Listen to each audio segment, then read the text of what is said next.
So by now you know me as a fan of choppy things. I like whacking one thing with something else, splitting wood, breaking apart limbs, the normal idiot stuff that keeps the neighbors from starting up conversations. I'm always on the lookout for the next big, long, sharp, dangerous thing to hit that other thing with. Or in this case, let me set the scene for you. Last call at Amazon, late at night, looking for something to take home from the bestseller list. You look pretty good. I pulled the Condor Golok. It's on the first page of results when you search for machete. And since it's popular, it has to be good, right? That's why I bought it. And with that popularity, I figured I could go swing it around at shit in the backyard for some clicks. So let's break it down. In my head, a standard machete is light and has a thin, flexible blade stock. Now, for people new to the channel, the term blade stock means you can cook it with some noodles to make soup. Then we have choppers, which are generally shorter with thicker, less flexible blades. Big-ass knives can fall into this category, but still be knives. And machetes that are stouter and heavier can also be choppers too. It's kind of a large blanket term. Personally, I think a good chopper has an 8 to 14-inch blade and is built for a pounding, like the Golok with that big, thick butt. But before this sounds any creepier, let's take a look at the dimensions, like the overall length and weight, with and without that sheath. This is my second to last video I shot at the old place. You miss it, I miss it. Blade size, chopping edge.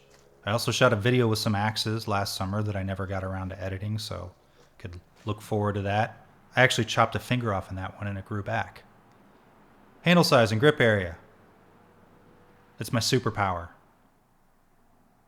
Spine thickness and handle thickness. I was hoping to fell some trees for the axe video, but I didn't have none to fell. Tallness is. In the present tense, I prefer to call it falling a tree, and then I say I felt it after I've fallen it, because that's how axe bros talk. So the Condor Golok is technically a machete, but it's important to differentiate that it's shorter and heavier than a typical machete when explaining your purchase to your significant other. A man on the internet told me I needed to buy this. The Golok is a chopper. It's what I like to think of as something you use for heavier branches and shrubbery, if you can even find a shrubbery. You can do standard light machete bullshit with it too, and since it's heavier, it's probably best to just go ahead and buy a standard machete like Condor's Latin Machete 2, and just carry both of them, along with your folding knife, your fixed blade, and your axe, which I call my patented 5-blade everyday carry system, but you know what, that's for another video. Right now, let's take a closer look at the blade. On the Golok, we have a 13¼ inch sharpened cutting edge. There's some distal tapering, which happens from the handle to the tip more than from the spine to the edge. So closer to the handle, the cutting edge is more obtuse, and near the tip, it's more acute. The 1075 carbon steel is a powder coated, not glossy, but more satiny, with not a lot of textural resistance. The blade came with a minor flaw, and right here, kudos to Condor for trying to hide it with what looked like a Sharpie. Luckily, I'm not, too nitpicky. You know those dudes, you've seen them on forums returning their hard-use big-ass blades for an imperfect powder coat. That's going to be rubbed off anyway. Don't be that guy. Suck it up and chop with it, okay? Which brings up the topical question. Does killing the resale value of your knives mean you're doing it wrong or right? Discuss. And it should be noted the blade came relatively sharp. Not push-cut paper sharp, but chopping sharp. The handle. My gut feeling is the reason this particular machete is so popular is that sexy thick back end. Even without a real front or rear finger guard or key-on, the Golok stays in the hand when you swing because the rear is so thick. The handle is smooth and comfortable, and there aren't any real hot spots in it. For example, K-Bar makes its parangatang, and the handle on that one is a, so-so. I know knife makers love to add flourishes to set their shit apart. However, the parangatangs finger groove comes to a peak that could be uncomfortable for some grips. You might have to train yourself on the best way to hold it, versus the Golok, which you just pick up and start swinging without care or proper training and machete safety. You watched one YouTube video, that's good enough, right? The smooth walnut handle scales are not easily removable because they're riveted, like when you're watching a knife video, riveted. No, you mean erect. The sheath is a high-quality sewn and welted leather sheath. The handle rides a little high for my tastes, but since the belt loop has a pivot point to allow it to swivel, it gives you some freedom of movement. Of course, a dangler with a leg loop would have been amazing, but Condor didn't ask me.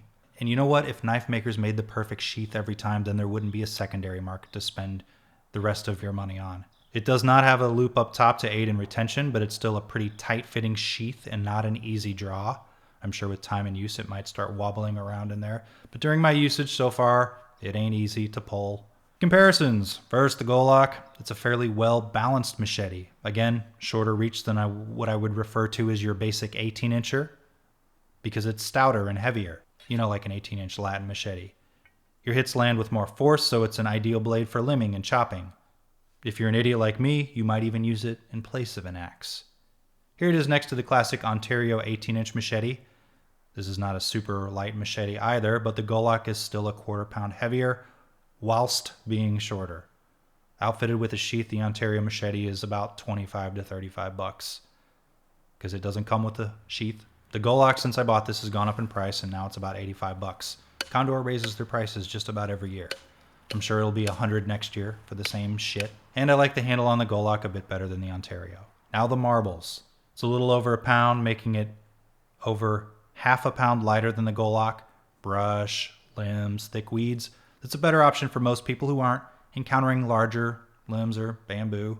I mean, don't get me wrong, a real dumbass can still fuck up a tree with, this too, if they're determined, but it'll just take longer. Remember, my motto is the wrong tool for the job. Only about $20 fully outfitted with a sheath and a sharpening stone. And here it is next to the Orangutan, the similarly priced chopper from K-Bar. This one is made in the USA and has a comparable heft and thickness to the Condor Golok. I prefer the handle of the Golok. The finger groove on the Orangutans takes some getting used to, and I ain't really got that kind of time. I prefer more neutral grips on my machetes. Finger grooves are fine, but ones that are too small or have a weird peak like this that separates the finger aren't really my stem glass of beer. I haven't found an index finger groove on a machete that I really love yet. Alright, wrapping it up. The Golok's a fun chopper. I don't think it's a favorite of mine. I prefer shorter blades like kukris for chopping. Most of my kukris are made from thicker blade stock and are generally heavier and shorter. It's not to say the Golok is a thin machete, just, relative to kukris. The Golok is much thicker, though, than a standard, machete off the shelf, like your Tramontinas or Imikasas. As you might not know, I'm not a dude who lives in an area where I use a standard machete a lot either. I usually break up large limbs or bamboo for yard work, so shorter, balanced choppers work best for me, like my zombie tools, Vacra. Which reminds me, one day I need to line up all the shapes and varieties of my choppers and break apart a lot of wood. So as soon as, I have a full day to go out and chop things with a video camera, that'll happen, which is, of course, not anytime soon. However, my feelings, though, are that still my best performing choppers are shorter and thicker. Remember, the knife hobby, despite what any internet asshole will tell you, is more about feelings, emotions, and brand attachment than cold hard facts. So if you like this sort of YouTube bullshit, go ahead and chop that like button or baton it or smash it. Leave a comment, subscribe here and on my Instagram where I post knife-related content. Do the Patreon thing or don't.